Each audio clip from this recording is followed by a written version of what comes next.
श्रीगणेशाय नमः।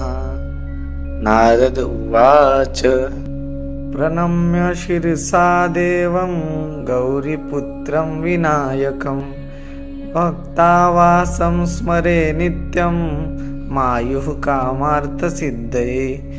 प्रथमं वक्रतुण्डं च एकदन्तं द्वितीयकं तृतीयं कृष्णपिण्डाक्षं गजवक्त्रं चतुर्थकं लम्बोदरं पंचमं च षष्ठं विकटमेव च सप्तम विघ्नराजेन्द्रं धूमवर्णतथाष्टकं नवम बालचन्द्रं च दशमं तु विनायकम् एकादशं गणपतिं द्वादशं तु गजाननं द्वादशैतानि नामानि त्रिसन्धयः पठेन्नरः न च विघ्नभयं तस्य सर्वसिद्धिकरं प्रभु।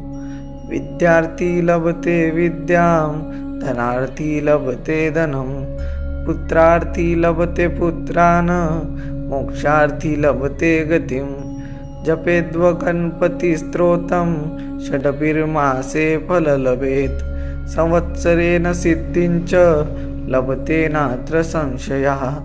अष्टभ्यो ब्राह्मणेभ्यश्च लिखितां यं समर्पयेत् तस्य विद्या भवेत् सर्वा गणेशस्य प्रसादतः।